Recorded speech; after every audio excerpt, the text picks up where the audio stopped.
Conference का, वो mother of democracy में मर्डर ऑफ डेमोक्रेसी लगातार कैसे किया जा रहा है, उसी को उजागर करने का, उसी सच को बताने का है।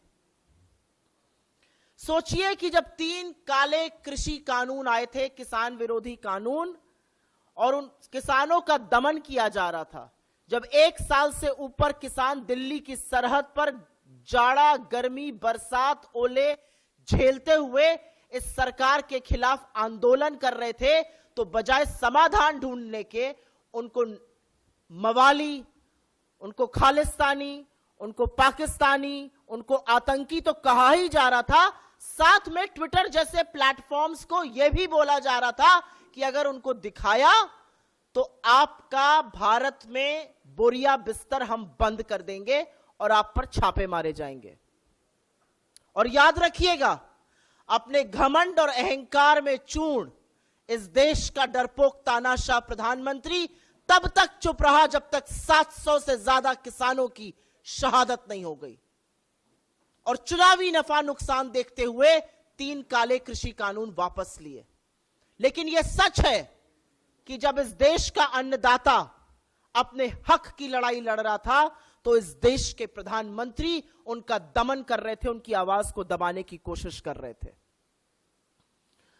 और आपको याद दिला दूं, यह मई 2021 की बात है। किसान आंदोलन चल रहा था, अपनी चरम सीमा पर था, और तब बीजेपी की फेक न्यूज फैक्ट्री, जो कि सही नाम है बीजेपी की आईटी सेल का, उनके कुछ बददिमाग प्रवक्ताओं और सांसदों ने एक मनगढ़ंत फर्जी ट्वीट किया था, कोई तथाकथित टूल किट को लेकर।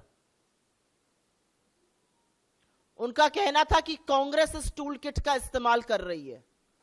और आपको याद होना चाहिए कि उसको मैनिपुलेटेड मीडिया, मतलब भ्रामक मीडिया कहकर टैग किया गया था। और आज वो असलियत सामने आ रही है कि उसके बाद क्या हुआ था। उसको भ्रामक मीडिया कहकर टैग किया गया था, और 24 मई 2021 को ट्विटर के ऑफिसेस पर छापा पड़ा, ट्विटर के एम्प्लॉइज के घर पर छापा पड़ा, और यह अब समझ में आता है कि किसान आंदोलन को दबाने के लिए किया गया था। मैं आपके साथ एक और डेटा साझा करूंगी, लेकिन उसके पहले एक ही सवाल है कि इस देश का प्रधानमंत्री इतना कायर, इतना डरपोक क्यों है? इस देश की सरकार, 140 करोड़ लोगों के इस देश की सरकार 21 साल की एक क्लाइमेट एक्टिविस्ट से डरती है, पॉप सिंगर रिहाना से डरती है, वो छोटी सी बच्ची ग्रेटा थनबर्ग से डरती है,